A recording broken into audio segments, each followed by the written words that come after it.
Welcome to another episode of Plastic Surgery Uncensored. I'm your host, Dr. Rady Rahban, and we have a very fun episode ahead of us because my guest is fun. My guest is a fantastic, sweet patient of ours that is, how far out are you from surgery? 3.5 weeks. I love it. 3.5 weeks out from surgery. You wouldn't know it because she looks just so spectacularly natural. And we're gonna talk about a subject that we've talked about before, but yet we're gonna talk about it from a different side of the coin. We're gonna talk about her journey. Amy's now, how old are you, Amy? 39. 39. So there's a few things I want to unpack. Amy had a breast augmentation, and we're allowed to say that, yes? Yeah. All right. So Amy had a breast augmentation at 39. So I think it's really important for us to talk about that because people always talk, am I too old to have something like that done? No, as a matter of fact, half the people who have breast surgery done do it before having kids and half do it after having kids. And you have 3 beautiful children and an awesome husband. And you guys were one of my favorite couples in recent times that I met because you were easy, smooth, well-connected. You guys knew what you wanted. You came in, you asked the right questions. We had a beautiful bond. You executed your surgery. You didn't double step. We boom, bam, boom. And here we are. It's as if it was just like, it was like almost just going to get a haircut or going to get your teeth cleaned. That's how smooth everything went.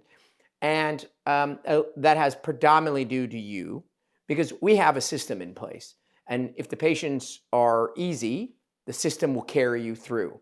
If the patients are difficult and they pull the emergency brake and throw a wrench in it, then they make the process more challenging for themselves. Nevertheless, we're going to talk about breast augmentation, but we're going to envelop it in the concept of vanity. Because you said it, which was very beautiful, and I always have to tiptoe around it, which is the whole idea of vanity. And the minute you say vanity, generally, if you say vanity to a regular person, they immediately connotate it with a negative flavor. Like if I say prostitute, you're like, oh, prostitute. Oh, heroin. Oh, so everything has an emotion. And when you say vanity, people are like, oh, that person's vain, as if it's some negative thing. But that's not true. Vanity just means you give a shit about the way you look. We just gave it a negative feel because we kind of just, that's what happened over the time. I am vain in that I really care about the way that I look and present myself. My wife is vain. My mother is vain. My mom at 85 wears heels, makeup, dolled up, hair done, hairspray, the whole lipstick. She was a cosmetologist, a beautician. And my sister is absolutely not vain. I mean, I think my grandma's vain. She was Miss Black Hills as a Native American. And that for me, I just was like, she's so beautiful and naturally beautiful. And I thankfully have high cheekbones, but I do want to be naturally pretty. And it's for me. I've always looked in the mirror and I'm like, I like myself. And if I like myself, I feel like I'm a nicer person. I get more done. Because I sometimes work from home. I'm a TV producer. Sure. And sometimes I work from home. And if I don't get dressed in the morning, I am slumpy. I don't get much done. But if I go put on some jeans and a little bit of makeup and I don't need much, but after having 3 kids, I was like, this is not my body anymore. I used to be hot and young and sure. I don't feel like that anymore. 100%. And I want to look at myself. And my husband's a gorgeous He is. I can attest to it. If I were gay. Yeah. He's a good-looking guy, right? He's a hunk, and he looks good, but he didn't have to give birth to kids. He didn't have to do any of that. And so for me, I just recently, my youngest is a year. Right. And I'm like, Nick, this just doesn't make me feel sexy, And he's like, well, do something about it. Call one of your friends that have gotten their boobs done. And so that's what I did. I was like, who has really good boobs that I know that got her boobs? And my friend, which makes sense. Yes, who went to you, and she's saying I've done all the research. I've gone to all the consultations in all of LA. This is your guy. Yeah, she did she is in your friend group that I am in my friend group. Hey, I want a TV. What do you recommend? Okay, don't waste time. Go get this one because someone's done the homework. And it's funny because my other good friend, who's beautiful and her boobs look great, but years ago she was like, when you get them done, go to Garth. And I was like, and I'm not saying don't go to Garth because I've sent of course. like my hairdresser, my other friend, like so many people I've sent to Garth before I got my boobs done. And so when I told my hairdresser I got my boobs done, she's like, you didn't go to Garth? It's like, wait, I'm like, you no, sent me there and then you went there? It's like, I know. well, I mean, new information came up. But I did one consultation and I was like, wait, I think Ashley's right. She has done all the research. I went to you.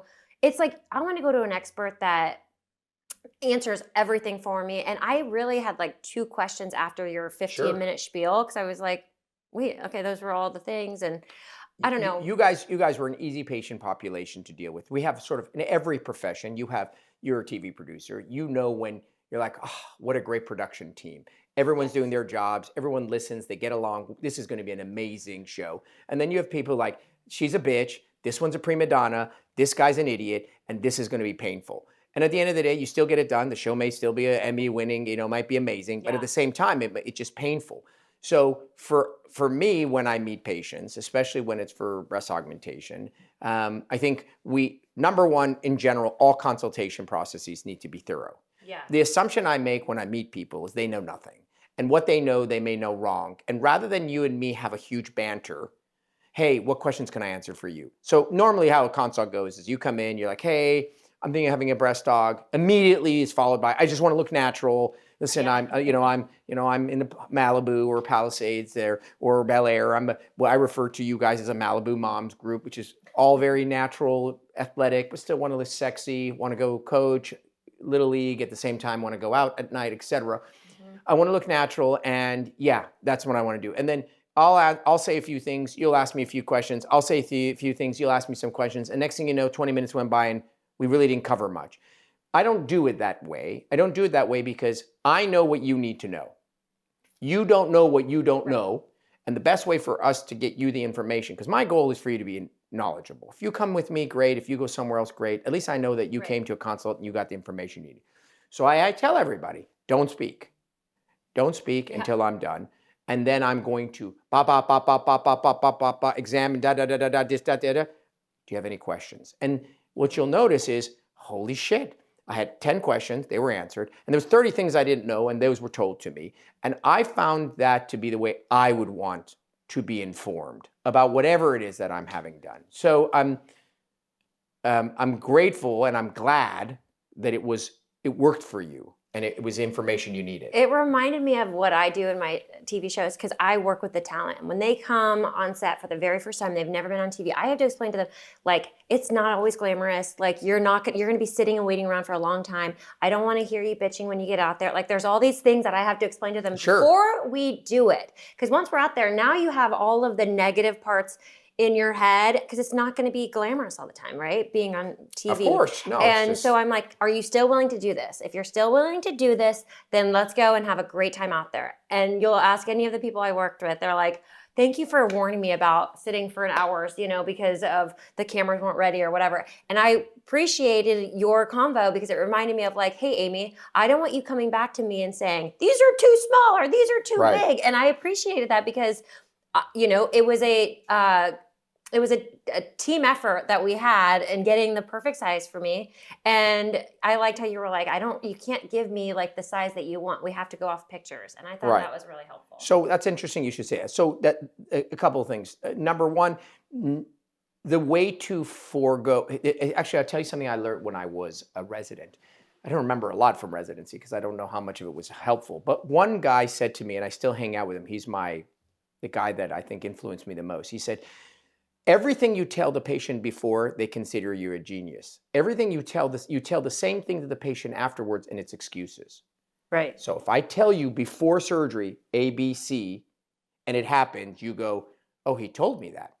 If I had nothing to do with it, and after it happens, and I tell you, yeah, but these things could happen, you'd be like, wait, that's an excuse. Same shit happens. Right. So for the last 20 years, and by my personality, I'm going to front load everything. These are all the greats, these are all the uglies, this could go wrong, this, that, the other.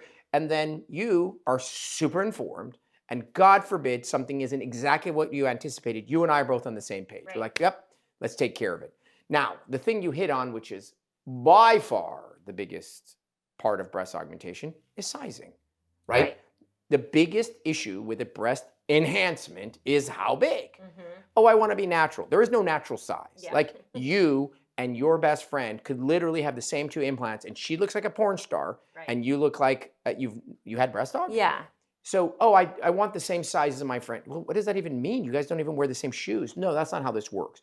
So traditionally, sizing is a big problem. And the way doctors usually do it is they do something called volumetric displacement. What that means is that we give you a bra and you put in implants, or you put in rice, or we take a photo of you and you put it in a digital machine that then puts digital implants in and rotates you around. But they're all the same concept, which is you, Amy, are going to pick the size you want. And usually patients are going to be like, I don't know, 285? And we're like, great selection. And then we order to 285 and that's what you get. And when you're pissed because they look huge or they're not big enough, we blame you because, hey, Amy, remember you and your husband were there and then you guys went through this chart and da-da-da, and the nurse and You can't. I know. You're like, what the We're not going there. Okay. Yeah. The next thing is for you to tell me, no, I just want to be a C. It's really simple. Just don't fuck this up, Dr. Rahban. Just give me a C. Yeah. And I'm like, okay, which C? You and I could go to a bra store and I'll pick up 4 different Cs. Victoria's Secret 32C, La Perla 32C, Bloomingdale 32C, and you will literally not fit in half of them. So we now have established C is meaningless because it's not like 5'10", 180 pounds. It's a random ass size that you made by a manufacturer. Everyone knows that Victoria's Secret sizing is small. Everyone knows that, right? Just like you know certain European sizes, you don't fit in a shoe even though you're a size 40. In that brand, it runs small. What do you mean it runs small? Is it the 40 or not? So the way that I have gotten around that and the way that I do it, and it puts all the pressure on me, is I say, listen, don't worry about anything. Just tell me what color blue you like. I like this shade, Dr. Rahban. Perfect. You like this blue? Yes, I like this blue. Can you show me one shade that's a little too dark for you? Yeah, this shade's a little too dark. And one that's a little too light? Yeah, I think that's too light. Okay, go to sleep. I'll worry about the rest. So what that means is I tell you to show me what you like. Yeah. Don't worry about how tall she is and tell me what you think's a little bit big for you and what you think's a little bit small, and go to sleep and I'll worry about the rest. And I will use sizers and sit you up and sit you down and jump through hoops. And if and when you wake up, you're like, what the hell is this? I'll take the heat for it. It's crazy to think that you guys are in that room and I'm out there like sleeping and I'm just like this, and then you lay me back down. You're not like this because you're not like a scarecrow, you're more like Christ. We have your arms out like this. It's just funny to think about. But also what I really appreciated about our consultation was you said I had, and I have to like whisper, it makes me feel awkward saying it, but protruding nipples. Yes. And I was like, oh my God, I have protruding nipples. And I love that you were like, I have to tell everybody because you're the first girl my first breast augmentation, I learned my lesson. Yeah. Which is interesting. Did we do anything to your nipples or not? Yes, we shaved them down. Oh, great. We don't want protruding nipples. Okay, so great point. Oh, I didn't even know that. Okay. So what happens is, which actually the right term is prominent nipples. Oh, maybe that was it, but I'm like protruding. So prominent nipples is nothing more than saying your nipples are large, right? And so just like your areola, just like your nose, just like your earlobe, just like your labia, we have parts, and those parts are small and they're medium and regular and big. Yeah. It's like, holy shit, look at her earlobes, right? So nipples can be prominent in that they project a lot. They can be wide and they can be tall. Anyone who has it knows what I'm talking about because they know that every time they wear a bathing suit, which is a very thin piece of material, they need to get something with padding. Yeah. Because otherwise they're on all the time and it's uncomfortable or it's a little maybe not the look they like, or they can't wear a braless outfit without a t-shirt or a t-shirt because it's too prominent. Compared to, say, someone who has a very small, soft nipple, barely even projects, okay? And so when you breastfeed, and you get hormonal changes and your breasts get engorged and then get smaller, engorge and get smaller, the nipples also lengthen. Just like when you give birth vaginally, your labia didn't look that way when they were 18. So it's perfectly fine, it's normal. But you go and get a breast aug and all of a sudden you're like, whoa, my nipples are on alert. So I learned my lesson this way. So I did my first, I remember who was one of my best friends referred her friend to me. and it was my first breast aug. And I'm telling you, I'm shitting bricks, right? Because at the end of the day, no matter how many times you do something in a simulator, it ain't a simulator. And so I'm out, I'm board certified, I'm the man, I trained in years, but here I am doing my first breast aug. Sweetest lady, 4 kids. She actually reminds me a lot of you. She was very sweet and dynamic and talkative, so she made me feel comfortable. Okay. I was like, you're gonna be okay. I was like, okay, all right, cool. I did her breast aug, see her in follow-up, everything I'm just waiting for her, and she looks in the mirror, she's like, I love them, they're great. She was so animated. And then she's like, I remember she's like, these goddamn nipples, they're so big. Because now she had a breast aug and her nipples went from being deflated and down and back where she didn't care anymore to like out there. Yeah. And she's like, God, they're so big. Oh my God, now I'm gonna, and I was like, and I remember just sitting there going, okay, no worries. We can fix that for you. We do this thing, it's called a nipple reduction, and I do this, that, the other. And then she looked at me, she's like, you're telling that to me now? Because I said I could do it under local, because I can do it under local. Right. And she's like, local? I was just under anesthesia. Why the hell didn't you tell me? I was like, well, you didn't bring it up. She's like, I didn't bring it up because I didn't know it was in a thing. And I am historically very sensitive of not mentioning shit to you. I'm not that guy you're going to come in and I'm going to break you down. You're not going to come in and be like, hey, I know you're here, Amy, for this. What's this flappy skin on your belly? We need to talk about that because... Well, we'll get there. Hold on, wait. You're going to talk about the flappy belly. But what I'm saying is I don't want to make up shit that bothers you and make you feel insecure and then upsell you to like, while I was there, he said. No, you're so good. I don't like that. That's fucked up. You're there, you're vulnerable, you're naked, and I'm not like, yeah, your breasts, I know you're here. I will tell you what I think after you finish this story because I was gonna... So then what happened was, I was like, I'm so sorry. She's like, you gotta do me a favor. Lesson learned, you're a young guy, please. Every single time you see a woman with a prominent nipple and therefore a breast aug, you must tell her. I swear to God, on my own children, I have never not mentioned it again. And interesting enough, she was absolutely right. I would say 99% of the patients are like, what? You can make my nipples smaller? Yeah. And then the next question is, am I gonna lose sensation? No. I need it for orgasm. Are you sure? No problem. Can I breastfeed? No problem. The technique that I use is one that preserves everything. Okay. So it's just about making your nipples smaller, making them more proportional, wearing a bathing suit without anything needing cover, and she taught me that lesson. So anyways, so that made a difference, didn't it? I did it. I was like, please help me. Yes. But don't because I don't want to come back.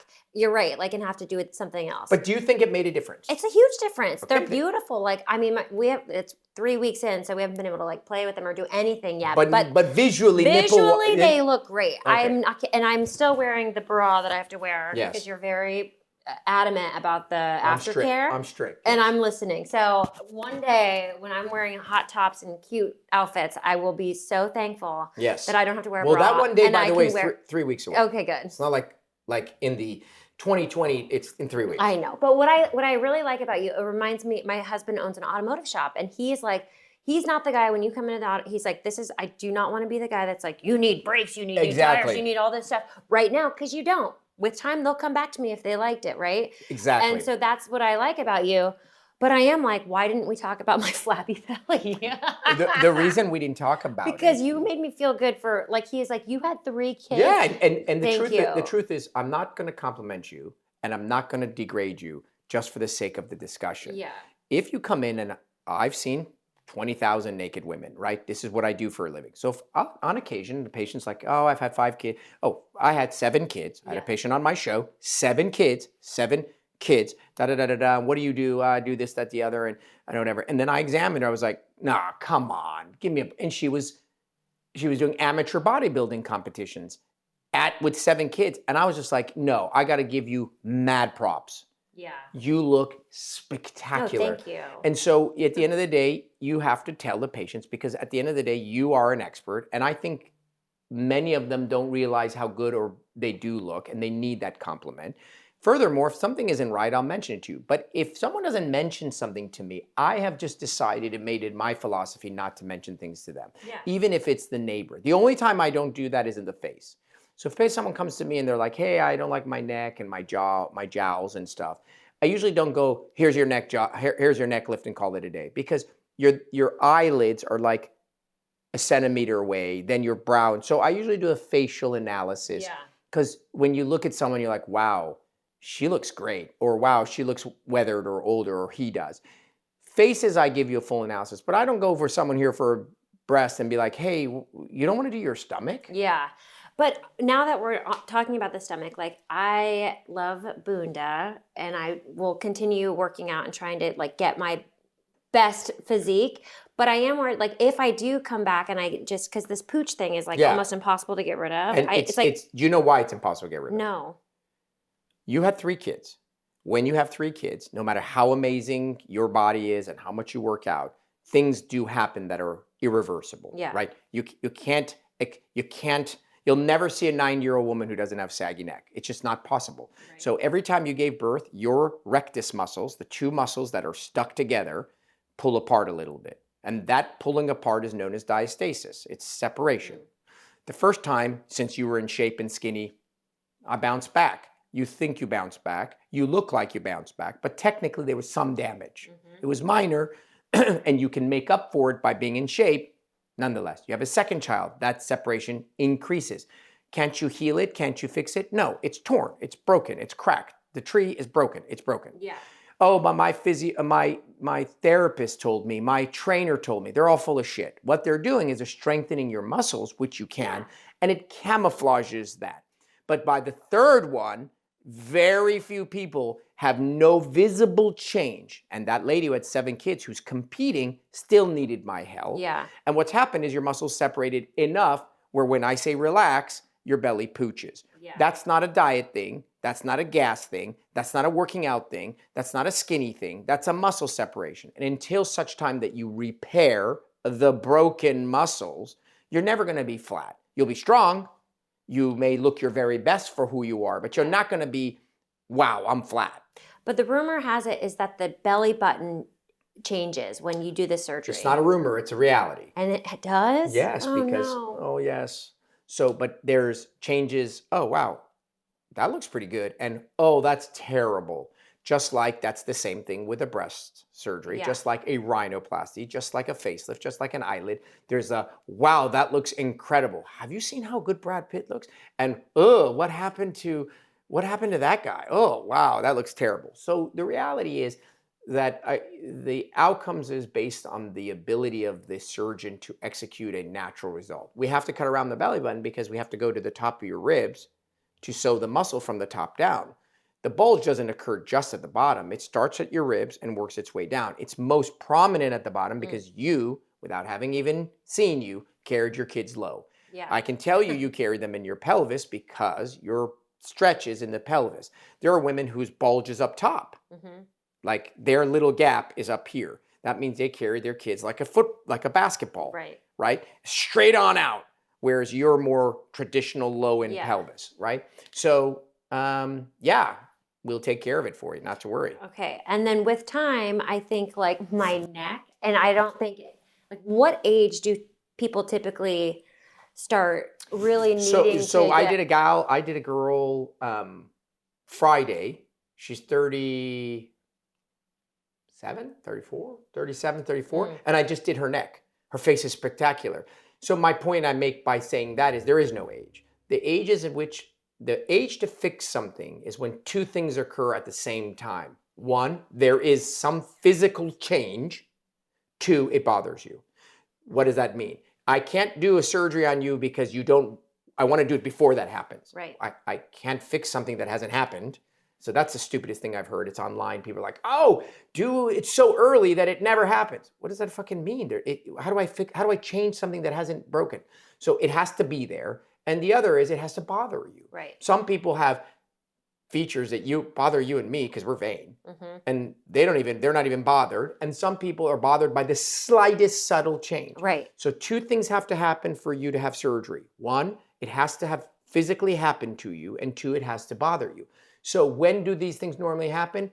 40 start getting at 40, depending on your weight and height and physiology, you start getting hollowness in your cheek, a little marionette, a tiny little jowl, and you're starting to get loose in the neck. And as every year goes by, that increases, 42, 44. So now, today, we do faces way sooner than we did just 15 years ago. And the only reason that is because people are okay with it now. We should have been doing it this early from the beginning. I did my niece at 16, I did her nose job. Nobody even said anything. You did a nose job on a 16-year-old? It's like, yeah, of course, because we were used to that. Right. So before you tell a 48-year-old or a 46-year-old, hey, we're going to do a facelift on you. Like, a facelift? Oh my God, my grandmother got a facelift.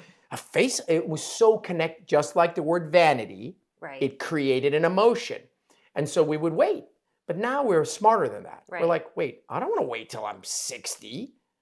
I want to fix it now. And when you do it early, it looks more natural because you're not pulling some old raggedy extra. You're making a little slight change. So you got to like upkeep sort of? Every 15, 20 years, you'll need a little tightening. Okay, great. So there it is. And then the last thing I think I'm going to do, which I don't even know if you do, but it's veneers. My lady who does my Botox was like, Amy, you've got a great face.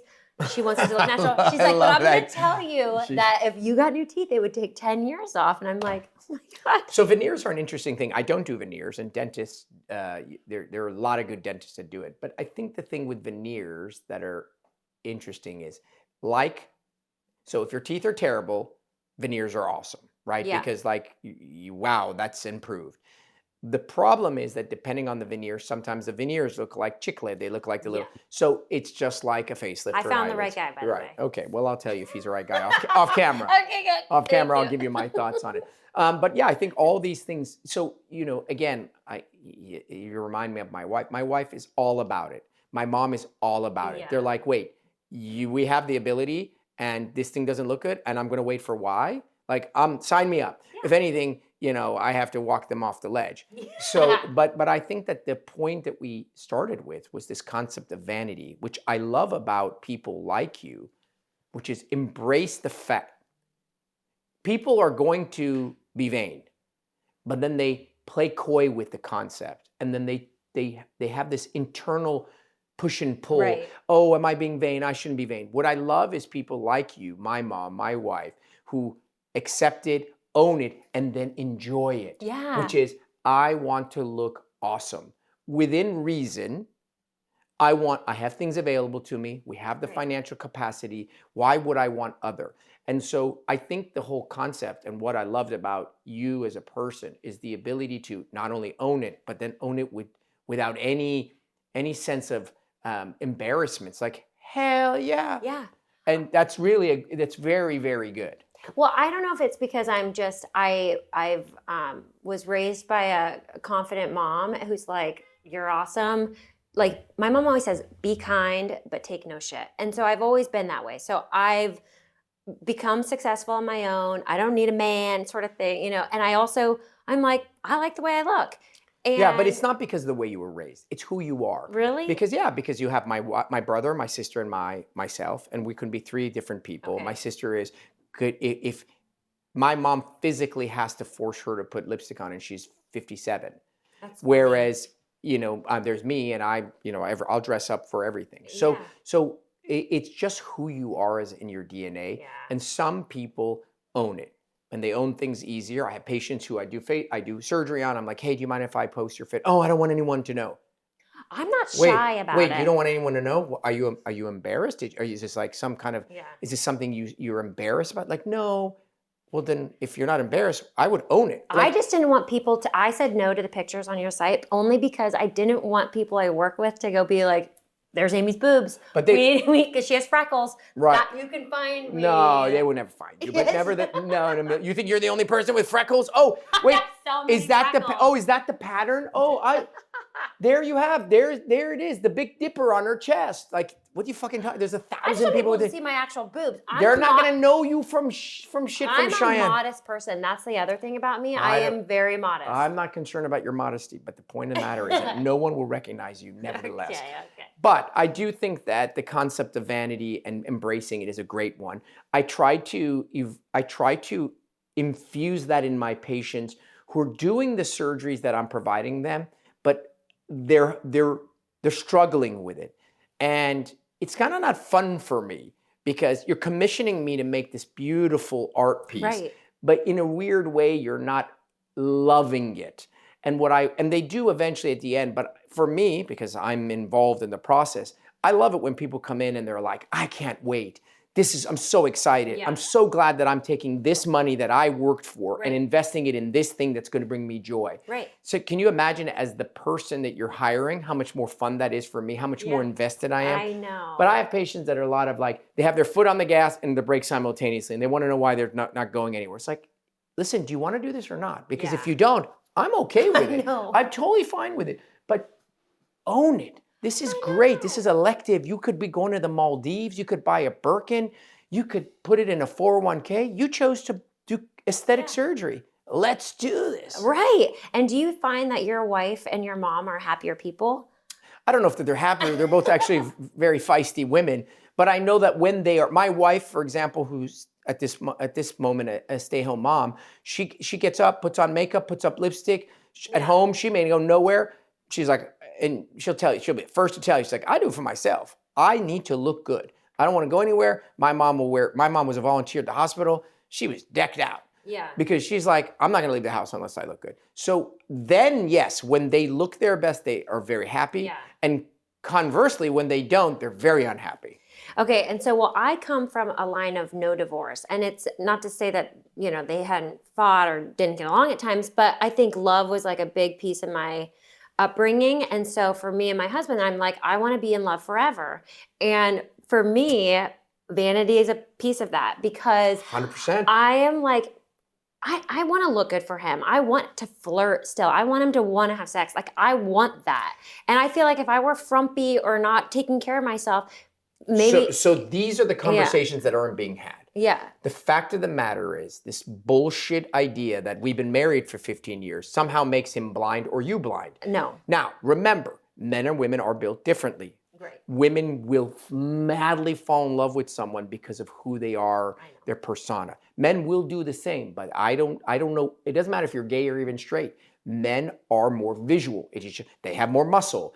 They pee standing up. We're different. Right. And so this notion that I don't give a fuck, I don't care, I'm not, he should love me. I gave birth to his kids. Like, this whole attitude doesn't end well because you can't force someone to be attracted to you. You can tell them to F off, but instead, I'm not saying you should kill yourself, but instead you should make an effort. You should try. And if that means that you need to lose a little weight and by the way, the same as the guy needs to. Your guy can't be some fat slob and not care. Right. Together, you need to invest in maintaining the physical cues that go along with the emotional and the psychological. What happens so often is nobody wants to talk about that, but old school, they talked about it because my Russian mother-in-law said to my wife many years ago, you got to look good. He's your husband, you got to look good. Today, if you said that, you'd be arrested. I know. You're like, oh, and so I think that the fact that you were able to say that and say, listen, I want to look good to my husband so then he lusts and desires me in addition to him loving me as a person. I like flirting. And that's the thing. As soon as I've like an energy, I think energy is a big deal. And so when I feel frumpy or I feel down, I'm not as nice, like I said, and I can feel him being like, oh, she's being bitchy right now, whatever. God forbid, one day we don't make each other happy anymore. We don't love each other anymore. I still want to be in my prime and look good. So that's another great point. Yeah. That's a very good point, which is you don't just let go of yourself because this person and you are married. You don't know where life takes you. I have patients, God forbid, I have patients whose husbands dropped dead at 50 and they're all of a sudden back on the market. And now what? I have patients who, unbeknownst to them, they all of a sudden find out their husband cheated on them. They're back on the market. Now, I'm referring to it as a female thing, but it could be the reverse. It could be the guy who all of a sudden his wife leaves him or drops dead or whatever. My point being is that you want to be your best version, period. You want to be it for yourself. You want to be it for your kids. You want to be it for your current and hopefully forever partner. But there are people that just throw in the towel because it's easy. Yeah. We live in the casual lifestyle now. Before you had to get it. We had a formal lifestyle before. Now it's casual. Let me see here. Do I wear Prada or do I wear Aloe? I'll take Aloe. Like, do I wear shoes or wear flip-flops? I take flip-flops. Yeah. Do I do my hair or do I wear it in a bun and look like I just got back from the gym? Like, no one gives a shit anymore. I know. And so you get away with sort of not being, it's kind of like, it's funny. Like I have thick hair. I have a lot of hair. My husband, I'm like, oh, I'm going to shower and I'd like to do my hair today. And he's like, where are you going?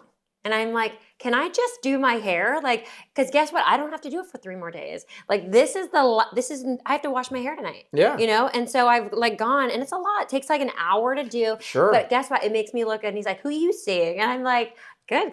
Keep on your toes. yeah, you know? I I'm can't, looking good. won't tell you who I'm seeing, but Exactly. but he's handsome. Exactly. It's playful. I mean, really. Listen, like, if you don't do that, then it's the beginning of the end. yeah. Because every relationship needs some spark, fuel, Yes. some spice, even as time goes on.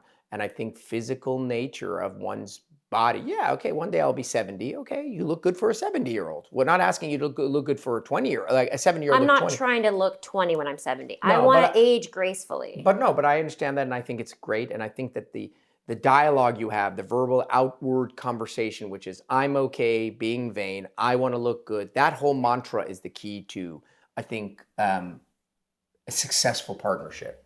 And my friend, she was one of our first friends to get her boobs done, and it was like, she was, I think, 18. And she was like, anybody that tells you not to get your boobs done just doesn't want you to look your best. And it stuck with me forever. Well, there is that component that you have friends that are haters. Yeah, I'm like, why wouldn't you want your friend? I think like everyone should feel and look their best. Like I am supportive with whatever you need to do to get there, you know? Yeah. Like, yeah, well, there's this whole thing, it'll be this backhanded, honey, you look great the way you are. You shouldn't have to do that for him or whatever. Right. It's just some, in reality, if you were able to actually test them and really put them on a lie detector, it really is about you not wanting me to look better because you're insecure. I mean, it isn't because you actually think that. I'm like, everyone should look good.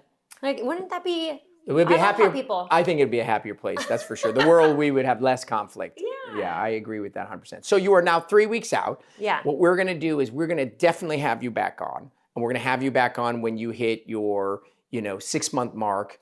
And we're going to have you wear a cute little sexy tank top. And you can come up here. And I would love for you to bring your hot husband. And you guys can tell me about the impact.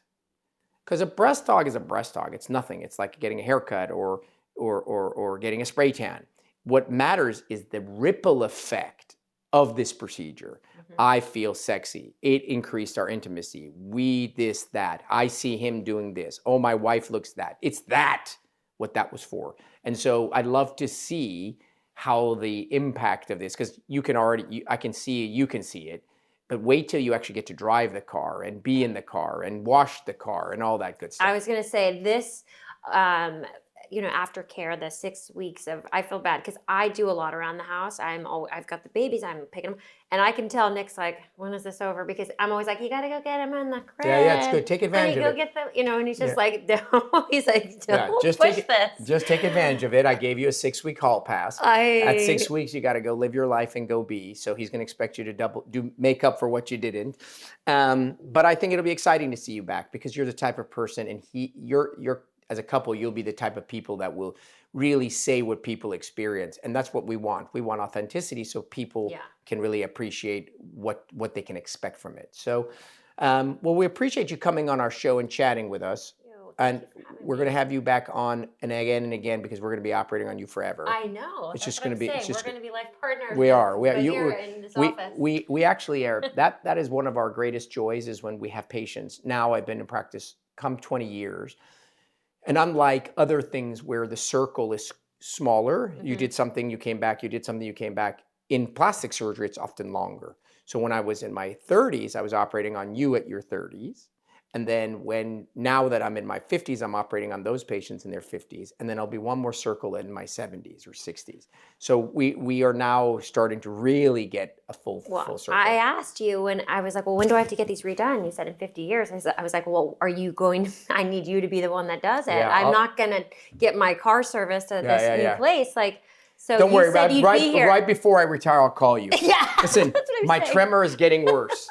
I would get in now. So, and my vision, it's a little shoddy. I've booked the 15-year. I'm starting to get some cataracts. Come on in, girl. No, this is it. I'm excited. I'm going to bring my mom in because she's got the neck thing really bad. It's exciting. I really enjoy doing what I do with patients like you because we are at the mercy of you. right? We are at the mercy of the patients because when the patients are awesome, everyone is happy. The staff, Right. everyone. When the patients are difficult because they are Yeah. difficult people, it's not fun. It's just not fun. It's just like not enjoyable. And that's the thing. Like I work in the same type of business where I have annoying people and really awesome people that make it worth it every day. And I like going to work because it doesn't feel like work when people say that. I'm like, oh, that's so annoying.